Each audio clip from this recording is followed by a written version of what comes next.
Hey everyone, my name is Dave and welcome to our shop here at NTD Racing. This here is Honcho, our 1978 Jeep J10 Desert Race Truck, and we just got done doing a cam swap where we had issues with everything. The valves wouldn't stay up in their guides, we had delete variable valve timing, and we also had push rods that were the wrong length, and we're going to show you how you deal with all of those, but this is what it sounds like at the end.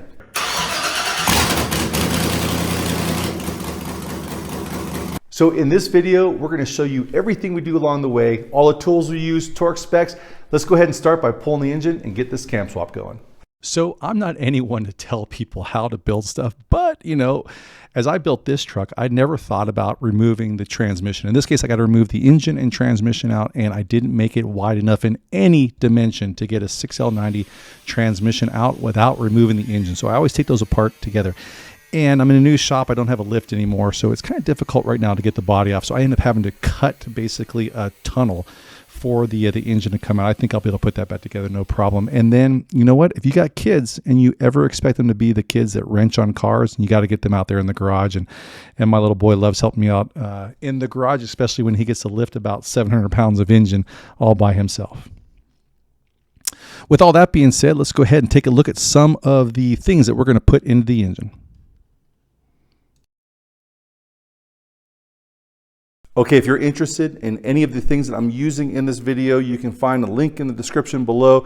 These are the things I had to buy to do this swap, and we're trying to do it on a budget. We're using these Sloppy Mechanics Best Cam, and this is also right here, since we're a variable valve timing engine on the LY6, we had to get a variable valve timing delete, which is the new valve chain cover there, the new sprocket. We got the new harmonic balancer bolt and a couple other bolts here that we'll be using, and I'll show you how those are put on as we go along through the video. All right, you saw how I pulled this engine out of the car, but here's the basics of it. So I got most of it cleaned up. I have the exhaust manifolds off. I also have all of the coils off already. Now there's two basic parts I need to take apart. I need to take apart the front of the engine to expose the camshaft. I need to take apart the top of the heads to expose basically the springs and the rockers and all that kind of stuff, so I can get those push rods out of there to take all the pressure off the lifters and the camshaft so I can get that camshaft out of there. Let's go ahead and start on the front of the engine. All right, first let's start with this serpentine belt and loosen up the tensioner, get the belt off this thing. Next, we're going to get the water pump off with a 10mm socket. So now that the water pump is off and I clean up all the water that just poured out of there, I'm going to go ahead and take off the harmonic balancer. I'm going to use this puller right here. You don't have to use any special puller, but this is the one I got, so that's the one we're going to use. Reach in there and grab the harmonic balancer.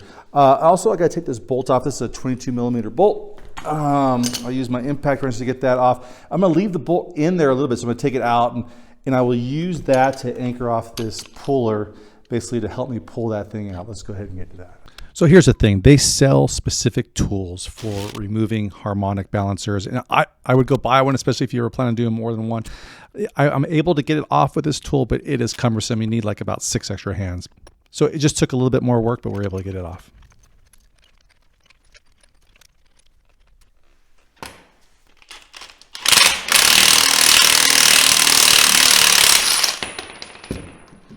You can already tell a difference between the timing chain covers. This one has the variable valve timing. This one is that delete, doesn't have that, but it still has the camshaft position sensor, so we'll wire that in later. So start getting this thing off. First, there's one wiring plug. You got to go ahead and pop off the bottom, and then around the horn here, there's 10mm. Don't forget to get the 2 bottom ones.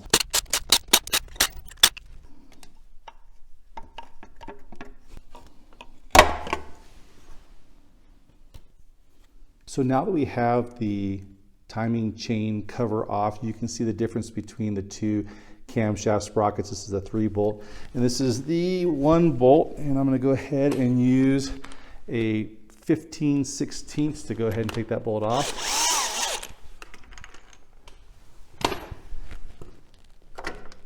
And then once that's off, I can take the chain off, and that exposes now the camshaft, and the chain can just go ahead and lay inside there. Once the camshaft sprocket is off, now you have some T40 Torx screws to go ahead and take off to get that the plate that's holding the camshaft in.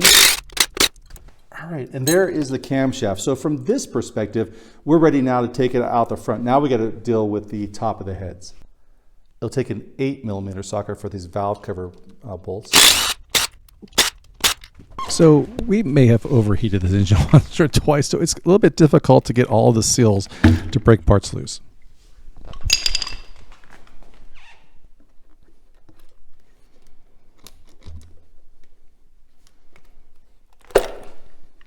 All right, and 8mm is what you need to take the rocker arms off.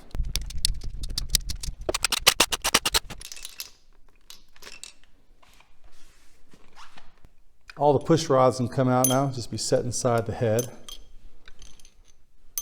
So that takes all the pressure off the lifters. Now we do the exact same thing on the other side. All right, so let me show you what's going on here. Here's still the same old cam inside there. And inside this little hole right here, you can see the lifter. And as I rotate the camshaft, you see the lifter going up, lifter going back down. And what that should do is inside here, right underneath the head, there are some plastic valve guides, and they should hold those things up. So when you spin the cam, it holds that lifter in the up position. But in my case, it's not. Those things are worn out. So, you know, if you just take the cam out right now, that lifter is going to drop and it's going to go down in the oil pan. What I'm going to do is I'm going to do the trick they have with these 5/16 wooden dowel rods. I'm going to slide them through there. It should hold the lifters from at least dropping down. I'm not sure if it's going to be out of the way and it's not going to interfere with me pulling out the camshaft, but we'll try that. If it goes bad, I got to go get some head bolts and all that kind of stuff and pull the heads off and that kind of stuff, which is going to really suck. But anyway, let's go ahead and see if that works. And if it does, then you can try this on your own swap in case you're having the same problems with your own valve guides. All right, in the off chance this is going to work, I'm going to show you how I have everything set up. These are the 5/16 wooden dowel rods. I got it for $1 from Home Depot. You can see I marked those dowel rods off so that that mark is at the same length as the width of the camshaft. So I know how far that dowel rod has gone into the engine block. Before I even try to pull the other one out, I'm going to get this camshaft ready with some Lucas assembly lube so that when I pull one camshaft out, I can try to slide the other camshaft right back in. And I'm basically going to use this screwdriver right here. I'm going to slide it into the camshaft to kind of hold it while I'm putting it in there, and also allow me to kind of rotate that camshaft and support it going in there. Besides that, I'm going to get the old bolt that was holding the other camshaft in there. I'm going to put it in there to kind of help me leverage that thing and guide that out. So let's get those dowel rods in there and pray it works. Here we go.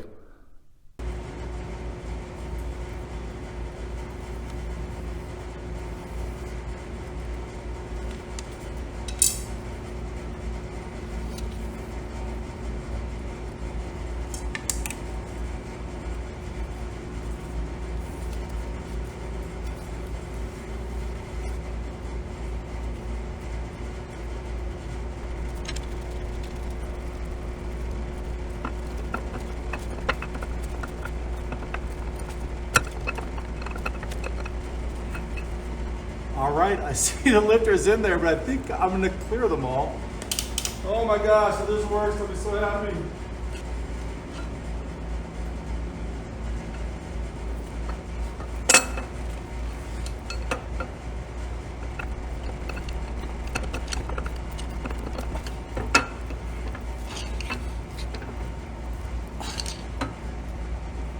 Holy buckets. Oh, this is so awesome. This freaking worked.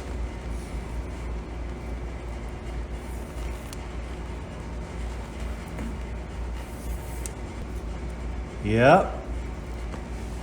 Oh my goodness, all the lifters stayed in there and they are working. Yes! All right, getting this thing back together. Start with this cam retainer plate here, and the bolts are going to get a little bit of red Loctite, so what I'm going to put on to keep them in there, and 18 foot-pounds of torque.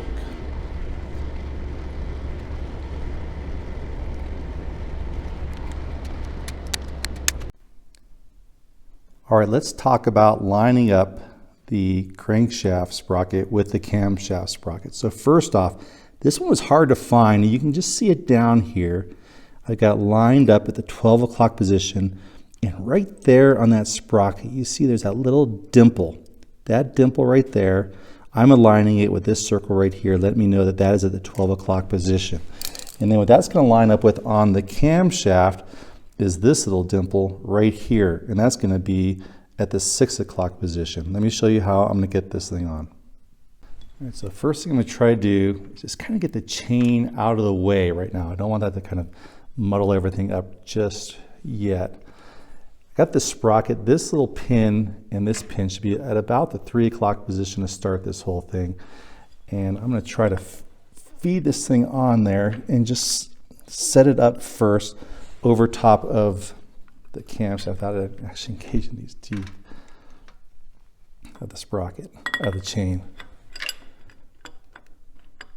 So I'm going to get that on there, and now I'm going to rotate the camshaft and try to get that mark on the bottom of the camshaft sprocket right at the exact 6 o'clock position, and that is pretty darn close for where I want that. Now that I got all that correct, now what I'm going to do is I'm going to lift the chain and I'm going to feed it over the top of the sprocket, trying to maintain that mark in the 6 o'clock position.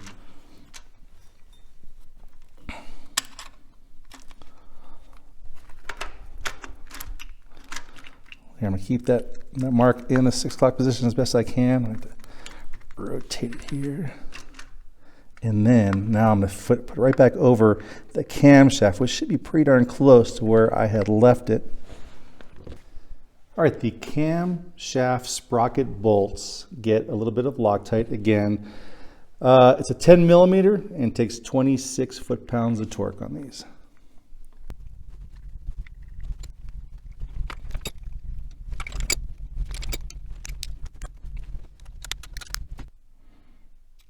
All right, so now it's time to talk about what we're going to do with these two covers you see. Here's the one with the variable valve timing stuff on it. Here is the new one with the variable valve timing delete.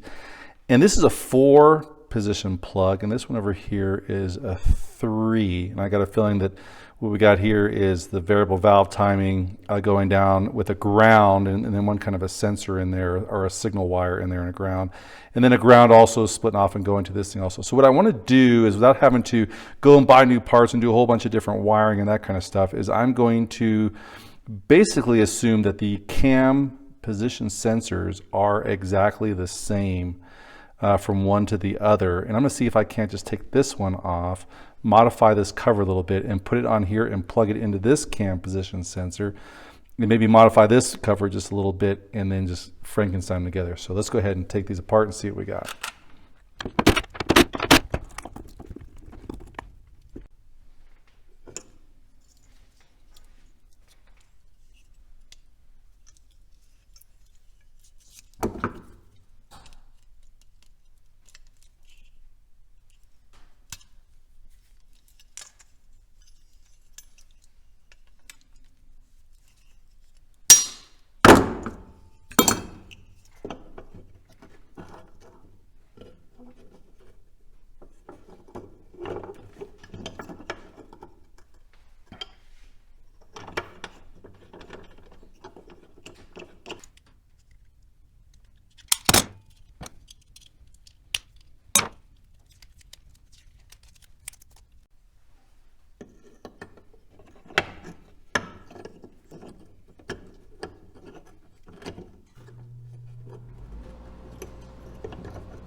All right, there's how this looks. I got the 4-prong plug there, which will plug right into my old harness. I did rivet it right here. So this is the part off of the new one. This is the part off the old one. I kind of cut and made them all fit together. And then there's the plug right there. So I think that's all going to work, and we'll put that on and we'll see if we're able to tune it and make it work. All right, it is time now to get the valve train back together. And I'm going to go through some stuff that I learned while watching Richard Holdner. He does a lot of engine tuning. If you haven't seen him, I put a link for his videos in the description below. And I think he's just probably one of the most generous people with his time and information on the internet. So what we're going to do is we're going to just tighten down these a little bit. Anyway, so first thing I want to do is I want to make sure that the lifter is on the heel or the lowest point on the camshaft. The way I'm going to do that is, again, I got that 22 millimeter over the crank, and I'm going to continue cranking it until I see that the lifter pushes the rocker arm all the way up. And then once it starts going back down, as soon as it starts going back down, now it's 180 degrees out of phase. So if I turn the crank over one time, the camshaft will turn over half a time, and it'll be at the lowest point on the camshaft. So I'm going to turn that about 4/4, and then now this rocker right here should be at the lowest point, or it should be at the heel of that the camshaft. Now what I'm going to do is get my 8 millimeter over the rocker arm bolt, and I'm going to twist that in. And basically, once it seats, I'm going to go ahead and use 2 fingers and just put it 2-finger tight onto the rocker to take out all the lash. And what the lash means is that there's no play basically between the camshaft, the lifter, the push rod, rocker arm, all the way down to the valve. There's no play in there, and all the lash is out. And then now what I'm going to do is take my ratchet with another 8 millimeter, and I want to see how many turns now it takes to completely seat that rocker. So I'm going to go ahead and try to turn it, and as you see, it doesn't even take 1/4 of a turn, and the rocker arm is still loose on there. There's still a bit of play in there, and that's telling me that it's too loose. What I am looking for is that this thing would go at least a half a turn to a turn and a half, somewhere in between there, to be the correct value. So let's take the push rod out and see how long it is.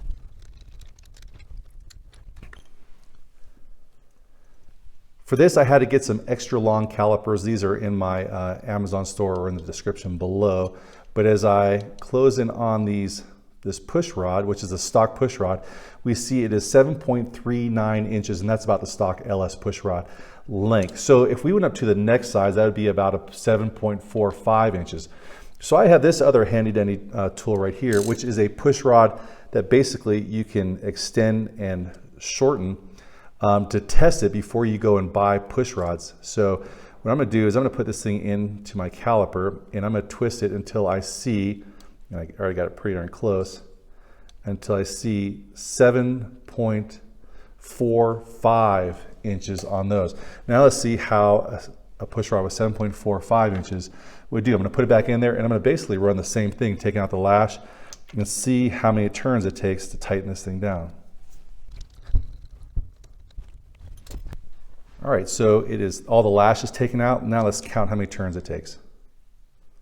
Half, and somewhere about 3/4 of a turn. So now I know that those push rods are the correct length. Now I'm going to go order those on Amazon, and we should have them here in a day or two, and we'll finish putting this thing together and tightening down the valve train. All right, I do not spend too much money on my budget engines, but this time I did. I got these really sweet comp cam push rods. These are the 7.45 inch ones, so just slightly longer than the stock LS ones. So we'll take the LS rod out, put the new comp cam rod in, and then we're just gonna go through that whole lash, take out the lash process again like we did last time.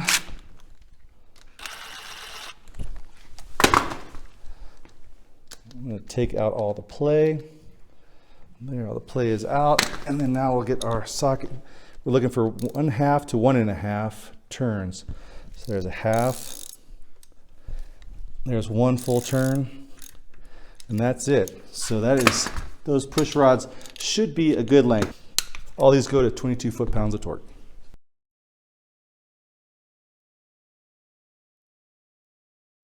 (106 inch-pounds) for the valve covers.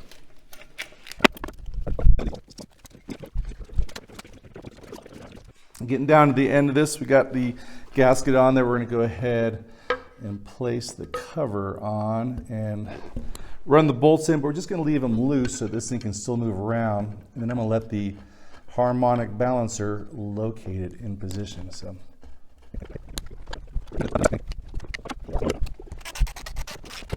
All right, here is the tricky part. We're going to use the harmonic balancer to locate that thing. So we're going to start feeding it over the top of the crankshaft.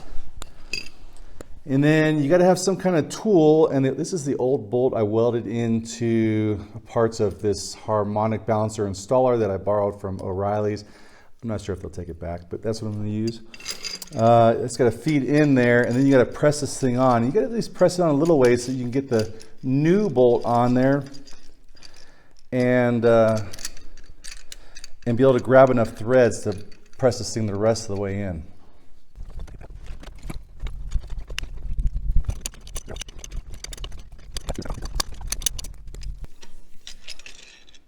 All right, let's see if we can put the new bolt in there and drive it the rest of the way home.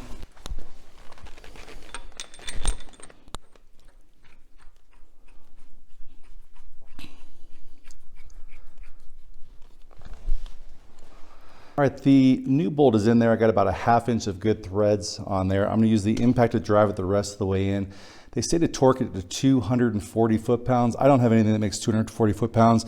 This thing makes a whole bunch. So I'm going to torque. I'm going to keep blasting it in until it stops, and then we'll try to make sure that this plate right here is lined up with the steering pump.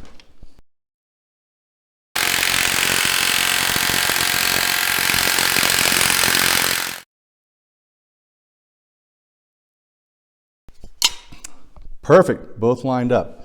It is all the way seated in there. That is good to go. I'm gonna do one pass on these bolts, just getting them snug, and then I'll go back around and give them 18 foot-pounds.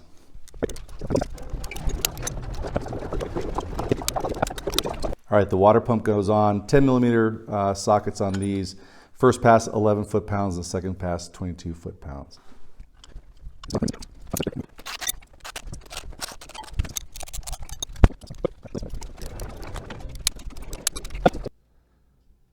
All right, well, some of you've probably seen my dad before in some of the videos, especially when we were working on the 6L90 transmission. And it's so much fun having him back in the shop helping us turn wrenches. He is definitely the person who motivated the mechanical part of me, as I remember watching him turn wrenches in our cars when we were little kids.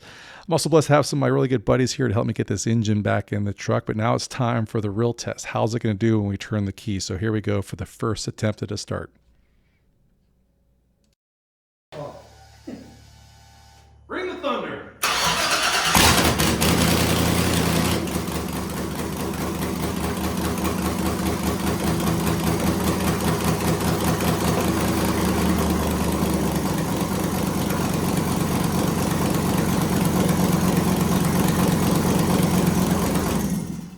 Sounds good to me. Nice. That's pretty freaking loud. Louder than before, right? Yeah, I saw you jump. I wish I was videoing you. Old man. All right, well, this is a pretty exciting announcement. NTD Racing now has its own store. So go to ntdracing.com and click on store, and that'll take you to this page and check out these beautiful NTD Racing members. And if you want to look like one of them, scroll on down. And we have some shirts here for ladies. We got some really cool shirts for guys. And we're going to have a lot more designs coming in the near future. I look forward to meeting the first person wearing the NTD Racing gear at one of the desert races. Man, Honcho sounds so amazing, and I hope that you got something out of that video. I know that I will be returning to that video when I need to just remember a torque spec or just remember how to do this whole process, because there's a lot of steps to it, and I got a lot of it from other YouTubers that I watched, and I just try to put all the information I had into one place so that I could use it later, and hopefully you can too. If you like what you saw here, there's a lot of other great content you're not going to want to miss as we're getting this truck ready for the Mint 400 in a couple weeks, and then we're going to get 2 trucks ready for the Baja 1000, including a truck we call Lefty, which we are building from scratch. There are a bunch of videos in our library where you can go back and see how we build every part of Lefty and get it ready for the next race. And with that, hopefully I talked you into subscribing to our channel, maybe hitting the like button or leaving a comment. Those things definitely help us out and we sure do appreciate it. And we'll see you in the next episode. Take care of yourself.